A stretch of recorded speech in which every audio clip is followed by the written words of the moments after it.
Hey, welcome back. This is that Yogi guy, and I'm on the road, and I actually don't have my regular mic, so I hope this is sounding okay. But I wanted to get in a question here from Louise. So Louise has some information here that she got from someone else, so I don't know who that is. But first she has a question. I'm looking for answers, and the more I search, the more confused I become. I'm trying to find simple methods of improving our experience of life on Earth. Nothing too esoteric or complicated. Surfing through Eastern wisdom is navigating in troubled waters. I can understand that. It seems to me that Hong Sa, So Ham Sa, with an S-A, are the same thing that got diversified when it came to the West because of language differences. Some say Hong Sa is mental only, and Soham is broader and awakens the Shakti. I am lost. Please help. So, then she has some information here from someone else. In regards to Ham Sa and Soham, the question is, can you tell what is the difference between Hong Sa, Ham Sa, Soham techniques?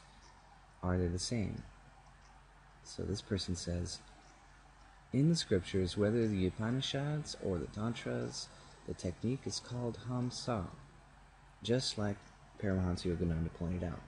Hong Sa is a Bengali pronunciation of Ham Sa. The actual practice given is Soham in the Jnana Yoga tradition and Ham Sa in the Tantric tradition. In Vedanta Jnana Yoga, the emphasis in regards to the mantra's meaning is for the universal manifestation as the individual. Soham. In the Tantric or Yoga tradition, the emphasis in regards to meaning of the mantra is on realization of the individual to the universal. Ham Sa. In regards to actual practice, not literal meaning, Ham creates an expansion in the throat, which is supposed to draw more prana up, and Sa constricts the throat, Sushumna, theoretically, reducing the amount of prana moving down. This expansion of the throat is what we do in the Kriya breath coming up. So, Ham Sa prepares us for Kriya.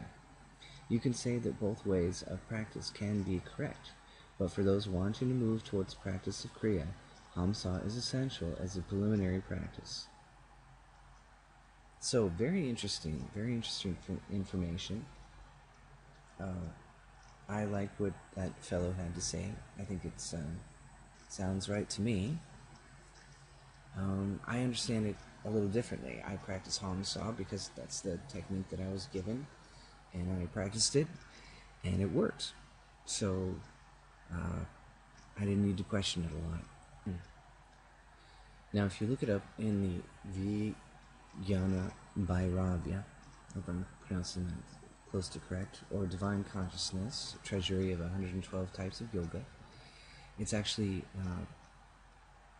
the technique goes both ways within that book, where you can chant Hong on the in-breath and Sa on the out-breath, which is how I was originally taught, and you can also chant Sa on the in-breath and Hong on the out-breath.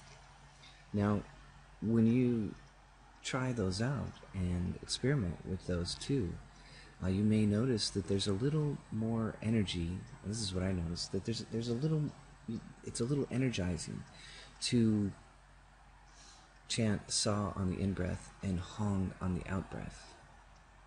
Now, if you chant Hong on the in-breath and Sa on the out-breath, it's a little more relaxing.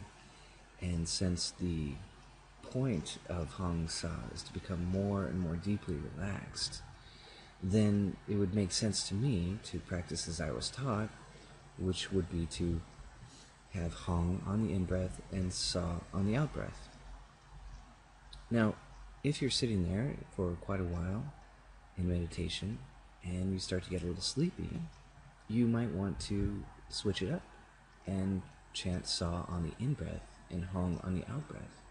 And it may be a little stimulating to your, or vivifying to your practice, so that you stay awake, because you don't want to turn into sleepitation. Sleepitation is the enemy of meditation, and it does not take you deeper. Going completely unconscious will not help you. That's not what meditation is about. So that's what I practice. There's a variation for you to practice either one. I think they both have merits, and I do prefer the method that I was taught first, which was Hong on the in-breath and Sa on the out-breath. Now, all of this might seem very complicated, and the person, Louise, you were asking about, boy, I feel like I'm tumbling through the waters of the, Eastern methods, and let's get back to what this technique is really about, which is, first of all, relaxation, and developing a passive will. And to do that, we need to not control the breath and watch it. And that is the heart of this technique. Whatever you chant is secondary. The primary focus is on the breath itself and not controlling it with your conscious mind. It is your job just to sit back and follow. That is the heart of the technique. Chanting is completely secondary. So, chant Hong, chant Sa, whatever floats your boat. But remember, watching the breath itself and sitting back inside of yourself. So you're at once extremely active because you're very, very attentive to your own being, and yet you are not doing anything. It puts you in a very interesting space in terms of action. So you're extremely attentive and yet passive. I don't think passive is a really good word. I don't care for some of its connotations. But attentive I like. So what else? What other word could we use? So you're extremely attentive, and yet you're just relaxed. You're sitting back inside yourself, like a little Buddha inside of yourself, right? That's what we're looking for. Extremely attentive, and yet extremely relaxed, because you're not doing anything. You don't need to reach down and try and control your breath. You're just listening to the breath. And like I give the technique in my book, you can just listen to the sound of your breath.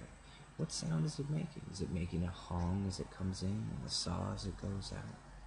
Well, that's the practice right there. So you don't actually need to chant these things. You can just listen to them, which is another practice of being attentive, right? Being present. So I hope that answers your question. Definitely in regards to the heart of what this technique is all about. It's not about the chant. Chant is completely secondary.